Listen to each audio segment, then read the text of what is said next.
Bueno, me gustaría saber si están viendo las diapositivas. Ya, profe, sí se ve. Perfecto. Bueno, vamos a dar comienzo. Saben que representamos la Facultad de Ingeniería de la Universidad del Norte Santo Tomás de Aquino. Somos el Centro Universitario Concepción. Y lo que vamos a desarrollar es la parte ya de teoría de conjuntos. Ya vimos las clases anteriores en esta forma dual de trabajar una parte presencial y otra parte virtual.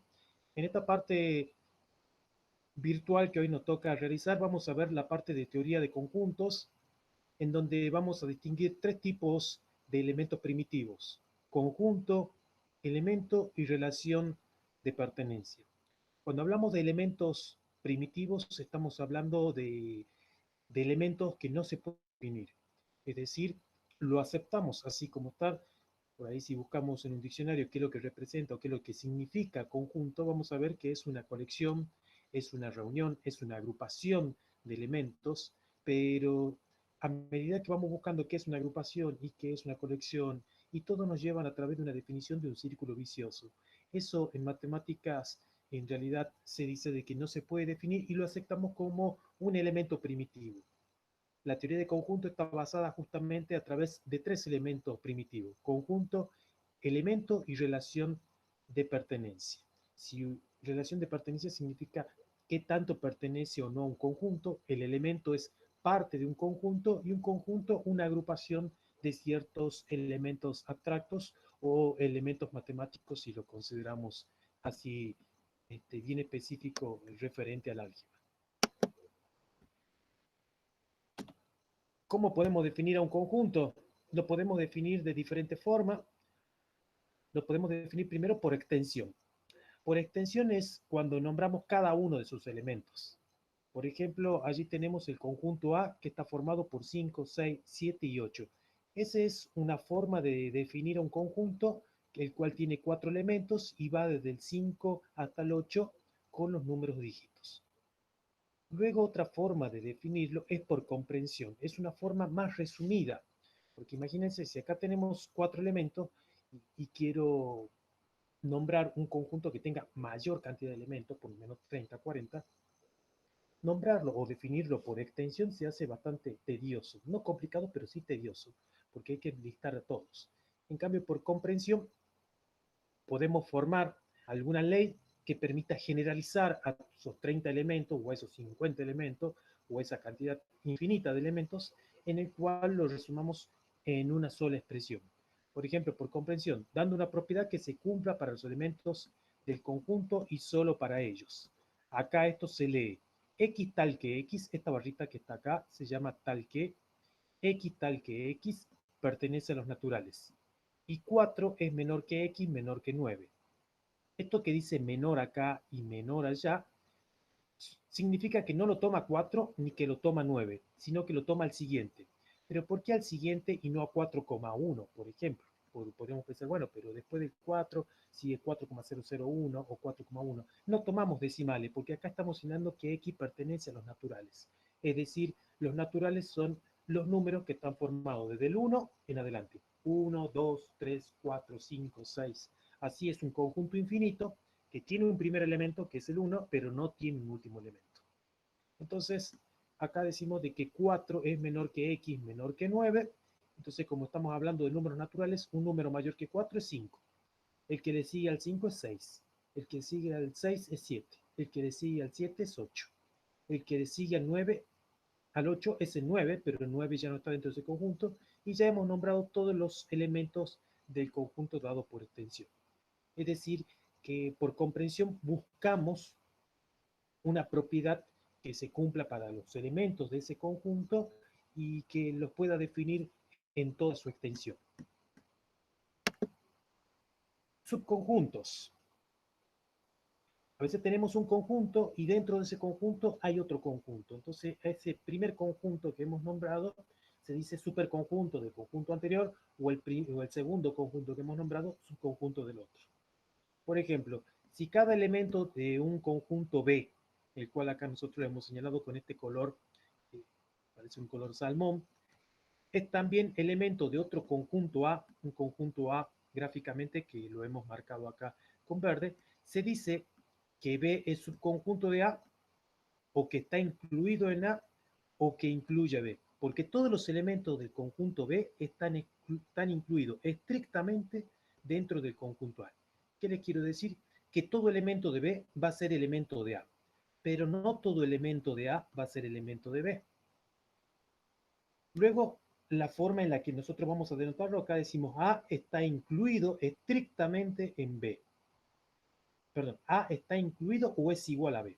Eso significa o A coincide con B o A está incluido en B. Otra forma de colocarlo en el otro sentido, nada más que acá decimos A está incluido o es igual al conjunto B.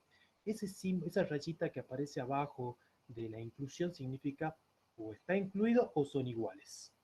Cuando no está esa rayita significa que es estrictamente incluido. Por eso acá aprovechamos y definimos cuando dos conjuntos son iguales. Bueno, la igualdad de conjuntos se da justamente cuando tienen exactamente los mismos elementos. Una forma de definirlo, A es igual a B, o el conjunto A es igual al conjunto B, y acá aparece un símbolo que nosotros ya estamos acostumbrados a trabajar, que lo trabajamos en lógica, que es un bicondicional. Sí, solo sí, recuerdan eso de lógica, es un conector lógico, sí, solo sí, A está incluido o es igual a B, y acá hay una conjunción, y B está incluido, perdón, y A está incluido en B. Es decir, que A está incluido en B y B está incluido en A. Es necesario resaltar justamente la diferencia entre pertenece e inclusión. Acá significa de que un elemento pertenece al conjunto. Y con este símbolo estamos diciendo que el conjunto está incluido o que coincide con el otro conjunto. Son dos símbolos que vamos a tener en cuenta, pertenece e inclusión. ¿Sí? Conjuntos especiales. Bueno, vamos a definir distintos tipos de conjuntos. El conjunto vacío. El conjunto vacío es un conjunto que no tiene ningún elemento. ¿Sí? Por ejemplo, acá tenemos A es el conjunto formado por los X tal que X pertenece a los naturales, quiere decir que es un número natural, y que X es múltiplo de 10 y que X es menor que 5.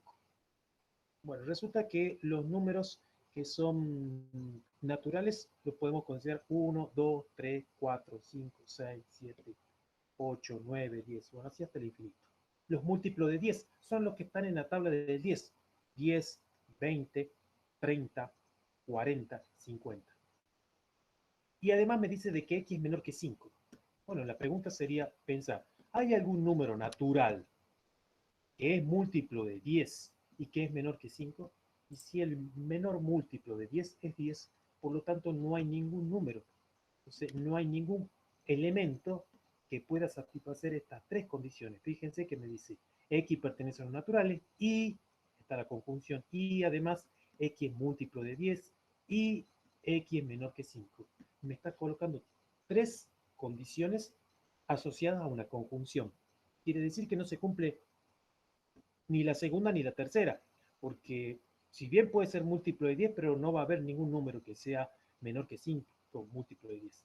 Por lo tanto, el conjunto es vacío. No hay ningún conjunto formado por elementos que cumplen esas tres condiciones. O de hecho hay un conjunto, pero no tiene elementos. Normalmente se lo designa con el símbolo, hay como un cero, el cual está tachado de forma invertida, o directamente se coloca dos llaves así enfrentadas con un espacio vacío en el medio. Ambas significan de que, ambas por separado, significa de que el conjunto es vacío. Es una forma de denotar el conjunto vacío. Bien. Eh, Conjunto universal. Es el conjunto que contiene a todos los elementos de un tema de referencia. Se lo denota con la letra U. Bueno, el conjunto universal es el conjunto formado por todos los elementos. Por ejemplo, que estamos estudiando, decimos que las personas, los seres humanos, son los elementos de un conjunto formado por todos los seres humanos del planeta. Entonces, el conjunto universal sería formado por todos los seres de nuestro planeta. Ese es el conjunto universal. Luego, si quiero destacar distintos conjuntos, bueno, puedo decir, bueno, el conjunto formado por los seres que pertenecen al país Argentina o los seres que pertenecen al país Italia. De esa manera vamos distribuyendo distintos tipos de conjuntos, pero el conjunto universal es el conjunto formado por todos. Hay operaciones con conjuntos. Así como hay operaciones con los números, con los conjuntos aparecen operaciones. Una de las operaciones más conocidas es la unión. ¿Cómo hago para unir dos conjuntos? Lo unimos en base a la definición. La definición establece lo siguiente. La unión entre dos conjuntos es otro conjunto que contiene a los elementos de ambos conjuntos. En símbolos, A unión B es igual al conjunto formado por los X tal que X pertenece a o X pertenece a B. Voy a poner un ejemplo. O vamos primero gráficamente. Este omega que aparece acá significa de que es el conjunto universal, es el conjunto formado por todos. El conjunto A está formado por todo este diagrama y el conjunto B por todo este diagrama. Fíjense que están pintados, ambos conjuntos están pintados. La unión va a ser todos los elementos de A y todos los elementos de B, sean o no sean comunes. ¿Sí? Bueno, yo puse acá un ejemplo, el conjunto A formado por todos estos numeritos, el conjunto B formado por todos esos numeritos. Entonces la unión va a ser, ¿quién? Bueno, voy a poner a 5, lo puse, a 10, 10 está en ambos, pero no importa, lo pongo una sola vez. 15, 15 está solamente en el conjunto A, lo coloco una vez. 20, 20 solamente está en los dos, coloco una sola vez. Y 30 que está en B. Listo, ya he formado A unión B, que es el conjunto formado por todos los elementos que están en A y por todos los elementos que están en B. Por eso es que la definición establece A unión B es el conjunto formado por los X tal que X pertenecen a A o X pertenecen a B. Profe, una pregunta. En un caso en el que usted nos dé un ejercicio, por ejemplo, ¿usted nos daría los valores de A y B o lo tendríamos que hacer nosotros? No, no, no, yo les doy. Yo les doy el conjunto para que ustedes lo unan, hagan intersecciones, hagan las operaciones que tengan que realizar. Ok, gracias. Estos son ejemplos nada más que yo tomo para que ustedes después les sirva cuando tengan que hacer los ejercicios de trabajo práctico. Intersección. Bueno, recién hablamos de la unión, ahora de la intersección. La unión está ligada con la disyunción. Recuerden la disyunción, esa palabra o, el conector lógico o. Bueno, la unión está ligada juntamente con la palabra o. La intersección está ligada con el conector lógico y, es decir, con la conjunción. Fíjense la definición. La intersección entre dos conjuntos es otro conjunto que contiene los elementos comunes a ambos conjuntos. La forma de definir es A intersectado con B es el conjunto formado por los X tal que X pertenecen a A y los X que pertenecen a B. Esos X que aparecen ahí son elementos que pertenecen al conjunto A y que pertenecen a B. La intersección es que si tengo dos conjuntos, tengo que ver qué elementos del conjunto A y del conjunto B son comunes. Gráficamente, yo les puse acá un gráfico. Tenemos el conjunto A y el conjunto B y está pintado, hay una zona pintada. Esa zona pintada representa la intersección entre el diagrama A y el diagrama B. Y esa es la intersección entre A y B. La forma de escribir la intersección es con una U invertida. Y acá vamos a hacer un ejemplo. Supongamos que tengamos el conjunto A y el conjunto B formado por 5, 10, 15 y 20, y el conjunto B que está formado por 10, 20 y 30. Voy a observar cuál es el elemento común que está en ambos conjuntos. Por ejemplo, 5 no está en ambos. Está en A, pero no está en B. No me sirve. 10 está en A y también está en B. Entonces voy a colocar A intersectado B, abro la llave, marco al 10. 15 está en el conjunto A, pero no está en el conjunto B. Por lo tanto, 15 lo desprecio, no me sirve. 20 está en el conjunto A y también está en el conjunto B. Por lo tanto, lo voy a colocar acompañándolo a 10. Entonces voy a tener 10, 20. Y bueno, 30 está solamente en el conjunto B. También lo desprecio. Quiere decir entonces que A, perdón, que A intersectado con B es simplemente el conjunto formado por el elemento 10 y el elemento 20. Así hemos realizado la intersección de estos dos conjuntos. Bien, vimos unión, intersección, diferencia. La diferencia entre dos conjuntos A y B es otro conjunto que contiene a los elementos de A que no pertenecen a B.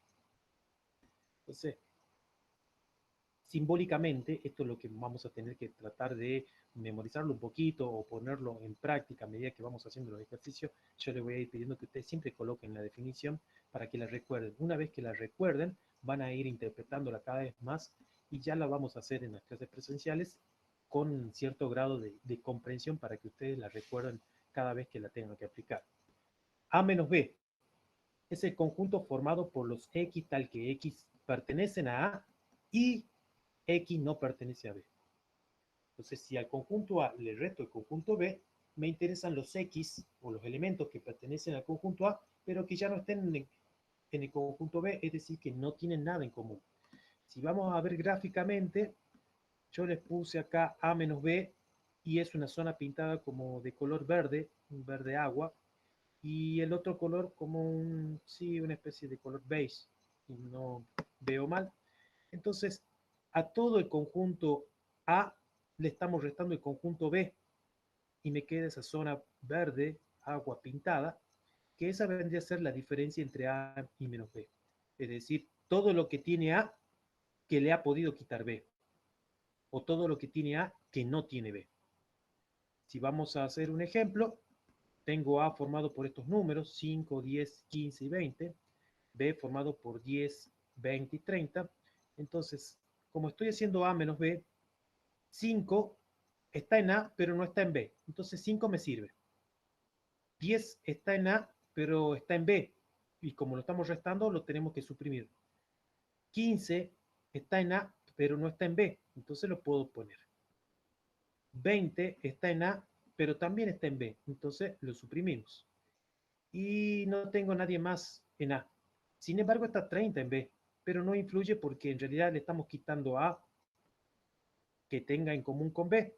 Y como no pertenece a A, directamente lo que me queda, la diferencia entre A menos B, es simplemente 5 y 15, el conjunto formado por los elementos 5 y 15. Esa es la diferencia. Luego hay otro conjunto que se llama conjunto complemento de A. En realidad también es otro conjunto que contiene los elementos del universal que no pertenecen al conjunto A. Gráficamente, yo lo voy a agrandar un poquito, significa esto. Si el conjunto universal es el conjunto formado, a ver, lo voy a poner un poquito más abajo, el conjunto blanco, fíjense que es el conjunto universal, y un conjunto A que está adentro, y el conjunto amarillo, ese cuadrado, ese diagrama cuadrado, que le hemos llamado A', a veces aparece como A' o como A que tiene una C como supraíndice, o como tenemos nosotros A con una rayita arriba, significa complemento de A. Son distintas maneras de escribirlo a complemento. Nosotros sí podríamos usar cualquiera de estos. Entonces, si al conjunto universal, que es todo esto, le quitamos el complemento de A, o le quitamos A, lo que vamos a encontrar es el complemento de A. Y el complemento de A sería toda esta parte amarilla. ¿Qué quiere decir simbólicamente? De que el complemento de A es el conjunto formado por los X tal que X pertenece al conjunto universal y que X no pertenece al conjunto A. Por darles un ejemplo, supongamos recién hablábamos de los seres humanos de la Tierra. Si quisiéramos el complemento de los seres humanos que pertenecen a la Argentina, tendríamos que buscar que el complemento de A serían todos los seres humanos que pertenecen a todos los otros países, excepto a los que pertenecen a nuestro país. Ese sería el complemento, en realidad. Todos los que pertenecen al conjunto universal, el cual no pertenece al determinado conjunto de estudio.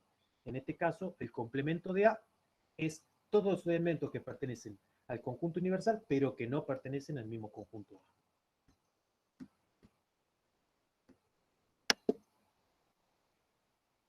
Operaciones entre tres conjuntos. Bueno,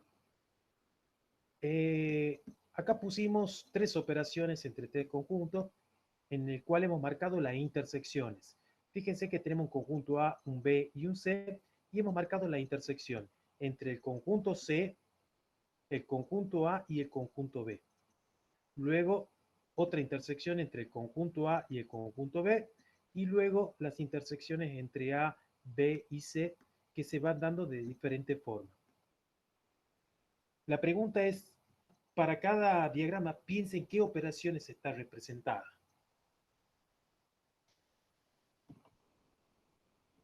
Bueno, yo ya se los puse ahí. En realidad, para el primero, yo voy a ver si lo puedo copiar acá. Esto lo voy a copiar acá. Así lo ven.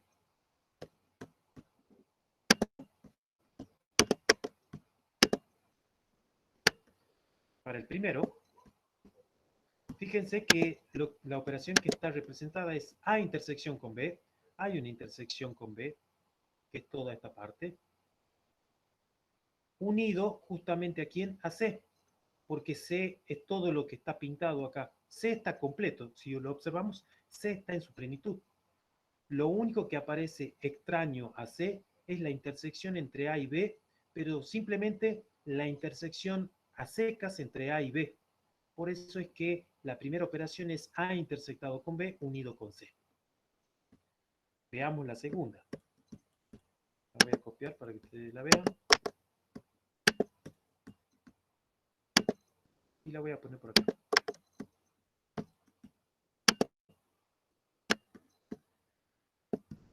La voy a bajar ya que ya la hemos analizado. Ahora vamos a analizar esta. La segunda. La segunda es A unido con B. Fíjense que tenemos todo A y todo B, pero si lo unimos, vamos a tener esta parte blanca que no me sirve, porque solamente me sirve la parte pintada. Entonces, ¿qué voy a hacer para poder sacar la parte pintada? Le voy a tener que restar ¿quién? C, que de hecho C es completo.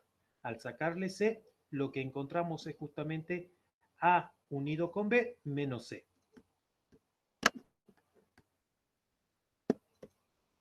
Vamos a ver la tercera.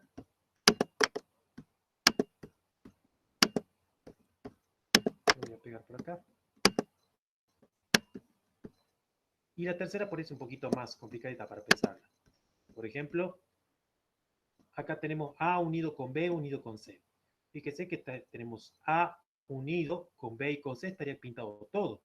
Sin embargo, le tenemos que obtener esta parte que está blanca, y para obtener esa parte que está blanca tengo que pensar qué es eso. Y bueno, veo que es una parte de B y que es una parte de A, el cual están intersectados. Por lo tanto, tendría que hacer B intersectado, perdón, con C, y cuando hacemos B intersectado con C vamos a obtener esa parte blanca. Y esa parte blanca es justamente la que le tengo que restar a todas estas uniones. Por lo tanto, A unido con B unido con C menos la parte blanca, que la parte blanca es simplemente B intersectado con C. Y así hemos obtenido estas tres maneras de expresar estas operaciones que se hacen mucho más sencillas. Propiedades algebraicas. Hay muchas propiedades que cumplen los conjuntos. La propiedad conmutativa para la unión y para la intersección. ¿Qué quiere decir? Que si A unido con B es exactamente lo mismo que B unido con A. Se puede conmutar el orden. Eso es tanto para la unión como para la intersección, porque A intersectado con B es lo mismo que B intersectado con A. Asociativa también se cumple, tanto para la adición, tanto como para la unión como para la intersección, porque puedo tener tres conjuntos, puedo unir los dos primeros y después unir el segundo, asociarlo como quiero, tanto para la unión como para la intersección. Es distributiva con respecto de la intersección y viceversa. Propiedades indepotentes. ¿Qué quiere decir esto? Que si hacemos A unido con A, obtenemos A. O A intersectado con A, es A. Propiedades del complemento. La propiedad del complemento, bueno, eso se la vamos a dar en las clases presenciales, ahí se las voy a probar un poquito. Las propiedades del conjunto universal. El conjunto universal también cumple propiedades, como por ejemplo, si unimos el complemento de un conjunto con el mismo conjunto, lo que vamos a obtener es el universal. Y luego propiedades del conjunto vacío. La propiedad del conjunto vacío es, por ahí son sencillas porque decimos que el complemento del conjunto vacío es el universal y el complemento del conjunto universal es el conjunto vacío. Bueno, de igual forma la vamos a ir listando a través de las clases presenciales. Hay un principio que se llama principio de adición. Ese principio de adición es justamente lo que nosotros conocemos como cardinal. El cardinal no debe ser una palabra extraña para ustedes. Normalmente en la primaria, cuando la maestra hablaba de los conjuntos y hablaba de la cardinalidad de conjuntos, se refería al número de elementos que tenía un conjunto. Si bien ese es un concepto por ahí mucho más eh, riguroso de la cardinalidad de conjuntos, pero en definitiva podemos hacerlo más sencillo y tomarlo como que es el número de elementos del conjunto. Pero está asociado a un rigor mucho más eh, grande que la de tomar solamente los elementos. Bueno, pero para nosotros, para nuestros propósitos dentro de esta carrera, nos interesa básicamente que identifiquemos que el cardinal de un conjunto es la cantidad de elementos que tiene ese conjunto. Por eso es que lo definimos, se llama cardinal de un conjunto al número de elementos de dicho conjunto y lo denotamos así, parece dos barras verticales de A. O también lo podemos con un numeral, así como el que ustedes tienen en el teléfono celular, aparece un numeral, también se lo denota con el numeral asociado al conjunto A. Acá la pregunta es, piensen cuánto será igual el cardinal de A unido con B y el cardinal de A unido con B y unido con C. Bueno, en realidad ahí me faltaron algunos ejemplos como para agregarles con respecto a eso, pero en la clase presencial lo vamos a aclarar un poquito más este principio de adición, que es la última parte ya de la teoría de conjuntos y que es la parte teórica de lo que corresponde a teoría de conjuntos. Hay un trabajo práctico que yo voy a compartir con ustedes para que ustedes lo puedan ir mirando y seguramente van a surgir dudas. La idea es que en la clase presencial nos saquemos todas esas dudas y lo desarrollemos